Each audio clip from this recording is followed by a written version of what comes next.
I will recommend to understand your clients.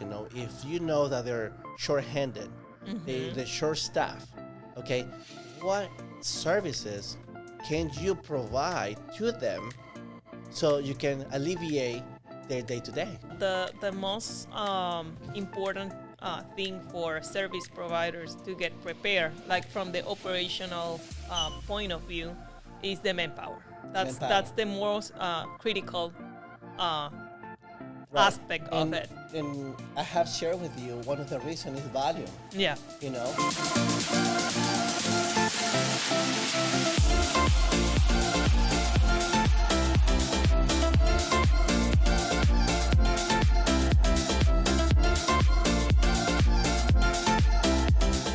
Welcome to Multifamily of the Cuff. Hello, guys. Welcome to episode number 10 Oh of my God. Multifamily of the Cuff. Yeah, 10 episodes. Wow. 10 episode. I love it.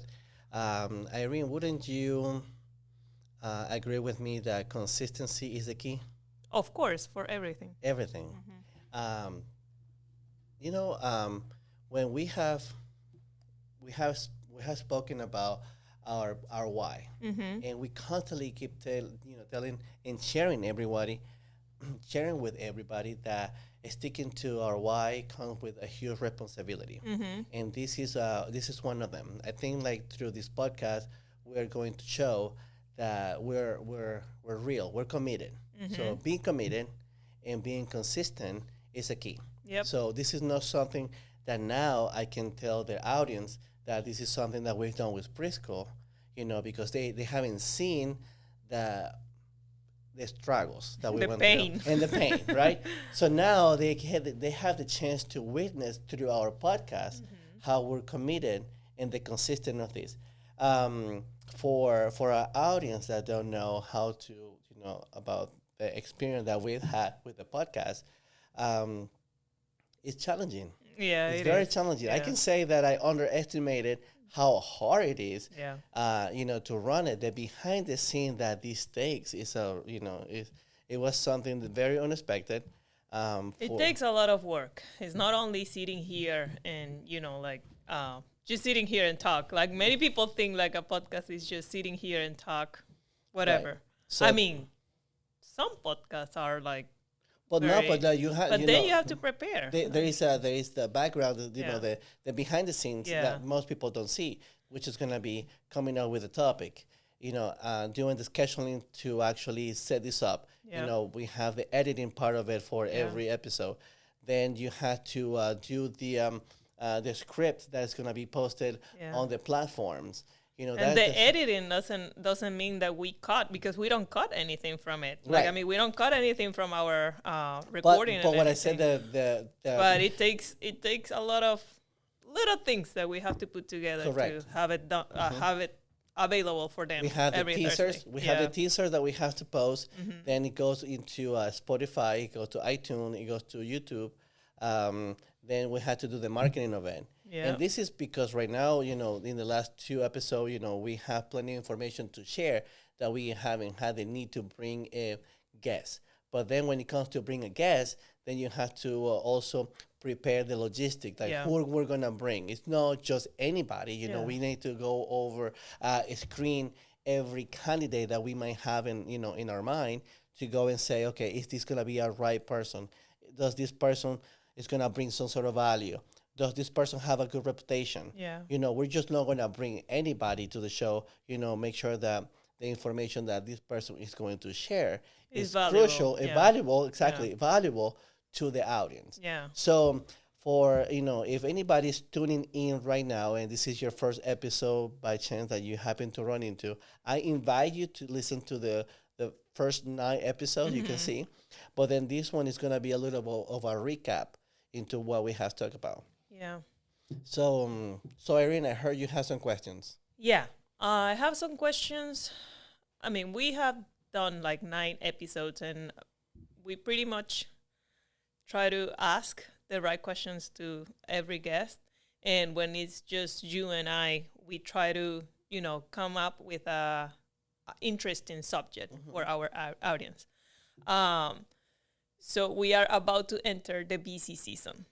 And we were talking earlier, you and I, about all the preparation that we need, uh, being, in the industry, to have in order to be able to go through the busy season So, in what the will be right your way. question for me? So my question is, what is a busy season? Okay. Why do we have a busy season in the multifamily, and what is the busy season? Like, for someone that doesn't know anything about this industry. So, I'm gonna talk directly to the those companies that are new into the multifamily. Um, One of the things to that I always recommend is to understand exactly who you are providing service to. If you are into the commercial or residential, medical, in this case, we're gonna show you, we're gonna teach you, we're gonna give you tips about multifamily. So if you don't know, and you might know, ask the question, what is multifamily? Okay, multifamily are just those assets or properties that have multiple units. Okay, yeah, I don't know exactly the cutoff, but let's say 4 units together and up, it will be considered multifamily. I'm not quite 100% sure if that will be the term, but let's just say like anything that above 4 units together and up. Then what happened to different seasons is going to be based on the demographic and location where these assets are located. Let's just, for example, when I have had the chance to teach or coach anybody coming into this industry, it's about the demographic and then going into what type of property you're servicing. So there's 3 different types of multifamily buildings. You have what we call garden style. This is going to be your small buildings, usually go from 2-story to up to 4-story high, usually up to 36 apartments in one building, and they have multiple buildings in a property where you have a parking lot open, and this unit or these type of properties are going to be your family oriented property. This is going to be probably you're going to run into 4 bedrooms, 3 bathrooms. You're going to usually find a park, a kids park in the community. It's going to be more dedicated to family. So there's going to have more, kids activities, and the property is going to be It's focused. family It's a oriented. families oriented property, right? These properties are going to have a different turnover in the unit in a different season. This is going to be between May and August. Because Why? it's The school. a school. They're going to be Yeah. relocating to new schools. Yeah. So their lease is going to be up usually around that time, and they're going to be moving into, depending if their kids are going from kindergarten to elementary, or elementary to middle school, or so forth and so on, then they're going to be relocating depending on that. So that's why when it comes to garden style properties, you're going to see an elevation or a percentage of unit being turned during that time. Now, compare that to a high rise that's in the middle of downtown. Let's talk about where we're located. Downtown Tampa is going to have different in several high rises. In the high rises, they're designed for your young professional, recently married couples, or single living style. So what's going to be the dominant type of unit in this building? It's going to be your studios, your 1-1, and most of them 2-2s. They might go and have 3-2s, and then when you have the 3-2s, usually people have roommates in them. So if you are part of this type of building, you're going to see no kids. They're going to be oriented to pets, park. They're going to have a dog park. They're going to have a pool and a gym, more so than a garden style. Okay? So then this is where going to be the moving part of it, and the turnover of these units are going to be more towards the end of the year, in the beginning of the year, when people get promoted. So people get promotions, and then they start moving, they get relocated, and so forth and so on. So you're not going to see that much movement in the summertime that you see in the end or the beginning of the year. Then you have The mid-rise also in the metropolitan area, and then you see a mix into young professional that have newborns. So this is where they're gonna be moving through the whole entire year, Yeah. because then not only they get promoted, but they're just buying houses. At this point, they're looking into bigger places. So then that's when you see a rotation out of the hundred of thousands of units that we've done, and you know that we keep data. There's no set standard date for mid rises. Yeah. We've seen it all over Yeah. the place. It's We cannot really pinpoint when that happens, because the mid rise properties are kind of borderline into the suburbs and the city limits usually. So, so now when we talk to when we talk to these companies that are providing services to them, you need to pay attention to who you're servicing, and then prepare yourself, because if you have 70% of your properties are garden style, you better get yourself loaded up with a lot of Prepare. people and prepare in advance. If you had to go through some sort of training before hitting the busy season, I recommend you start looking into that.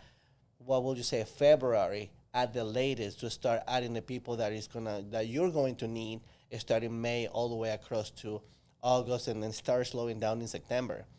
And then your low season will be September, at the end of September, October, November, December, and January being the lowest part of that. There's not much activity there. Again, if you has focused all your sales into high rises, then it's gonna flip Yeah, on you. your busy season. Your busy season is gonna be towards the end of the year. And if then you have a mix, then all year you're gonna be all busy. yeah, you're busy. So for us, since we do have a huge mix of everything, we notice that we're always busy. And again, it spikes up always. In our 4 years that we've been in business, August has been the highest Yeah. month of revenue. And then second, I think, will be April. We've seen a huge spike in April. Yeah, You know. September is a high month. September, and it's August. slowing down Yeah. a little bit, followed by August, but still up in the high area. Yeah. So, just recapping is just to make sure that you understand who you're servicing when it comes to the multifamily. And you have those three types. You're gonna have your garden style. You're gonna have your mid-rise, and you're gonna have your high-rise. Those are gonna be typically, across the board in United States. That's what you're gonna run into. Then the small ones, the small ones are gonna be a small building, up to 15 at most, or units. But keep in mind that if you are servicing actual units, you have to be consider that only 50% of the entire amount of the entire property is going to be moving out and moving in. 50%. If on average every property have around 300 units, that means that you're going to be servicing about 150 of them. And then, so keep that in mind. So it's 150 apartments that you're going to be putting your hands on. And then I will say a 60% of that is going to be in the summertime. Yeah. So that's the reason we call this the busy season. Right. And what would you recommend to people to get prepared for it? What's the most important thing people need to have in order to be prepared? When you say people, we're talking about the vendors. Yeah, the service providers. Yeah. Manpower. Main thing is the multifamily will judge you, and they will ask themselves, does this company have the staff that's needed to provide services to us? They worry about it. They really don't want to have 3 different options. Then you have to be careful. If you're adding X amount of properties, you need to make sure that you're gonna be planning your logistic towards the busy season, because you might want to be adding all these properties January, February, March, and then you think that you only have enough work for these 12, 15, 20 people, but then when it comes around, when things hit when shit hit the fence, are you going to be able to provide? Because believe me, you lose clients like that quick. So if your hiring process is very slow, you need to make sure that you are hiring the right people before the heat season hits, because it's going to affect your reputation. Yeah, we felt that pain last year because, well, it was the same for everybody. Like hiring people was the major challenge for pretty much all the companies around the country, around the world, I will say, Yeah. because of the reasons that we already know. Mm-hmm. But well, and actually, you asked me who needs to be prepared, but I think also the leasing agents and the property managers, they also need, like, if they're new to this industry, they also need to be prepared because yeah. they're gonna get a lot of Right, tenant so- residents coming in and new. I mean, a lot of people applying to. Um, that's a great comment that you just made, because now again, we are service providers. We can speak to the service providers based on our experiences, based on everything that we went through, all the experience that I have. 17 years. I think I got this right this time. 17 years of experience in the multifamily, and we will have other questions that will have expert to answer. Well, right now we can always tell our audience, as far as the vendor side goes, what they can do. Now, I will recommend to understand your clients. If you know that they're short-handed, they're short staff, okay, what services can you provide to them so you can alleviate their day-to-day, Yeah. right? Yeah. Solve a problem. Solve them the problem, right now, and think about how can you do in such a way to provide them, to give them the value that they need in the most vulnerable time, Yeah. which is staffing. I'm pretty sure that we have some staffing agency that provide services to the multifamily that are listening to us. Yeah, and So- maybe we can one of our next episode. It's will gonna be a vendor, that, so- that would be interesting to hear. Correct. there. So now, if you there, it's very well known that every industry right now has a problem with short staff, and multifamily is no exception from it. So now, if you are a service provider, you're doing landscaping or roofing, painting, or any sort of services to them. You have to be on your toes. I mean, you have to be ready Yep. to step up in the game, because we need to provide the right services. Because at the end of the day, who are we helping? The resident, Yeah. the people moving in. Yeah. So we have to come up together, and you and I know that the purpose of this podcast is to bring and fill up that gap. Yeah. So trying to educate the vendors what's happening in the multifamily. So now I can guarantee you that some of these people are taking notes. Oh my God, we can do this. And if they are already in the industry, they might be thinking how to add other services to create more revenue for the businesses. If you're focusing in the multifamily alone, you know that this is a mind goal, and there's tons of opportunities. As long as you are, that your integrity is there, that you're providing good services, and the multifamily sees value from you, I guarantee you're going to succeed. Yeah. So you and I know that, right? Yeah. So So you will say that the most important thing for service providers to get prepared, like from the operational point of view, is the manpower. That's the most critical right. aspect of it. And I have shared with you, one of the reasons is volume. Yeah. If you have 5 properties, and let's say you're doing 5 new construction at 300 a piece, we're looking at 1,500 units, and you might have only 2-3 months to provide, let's say, make ready for these brand new units. So how long will it take you to provide that services Yeah. to these five properties only? And if you pick them up and they're all brand new, you're gonna be in big trouble if you don't have the manpower to sustain that 1,500 units within a couple of months. Yeah.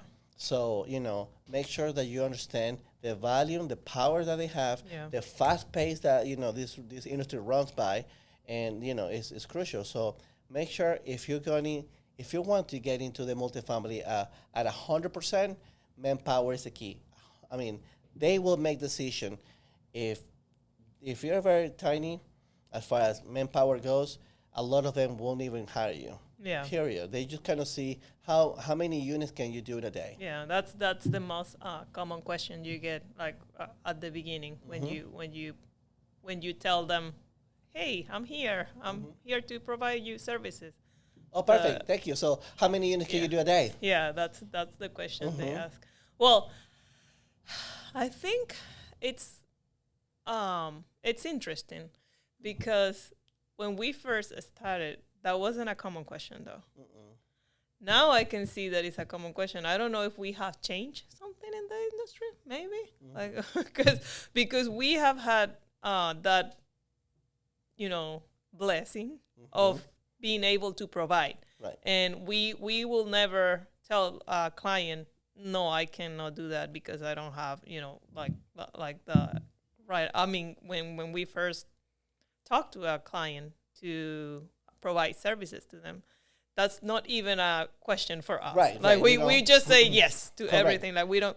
But I have seen that lately they are asking that because they before they were used to just small companies that were like and they were used to that. Like okay, I need this amount of painting and cleaning and carpet cleaning companies because I know one cannot provide Correct. that my like my needs. They cannot Meet the needs. yes.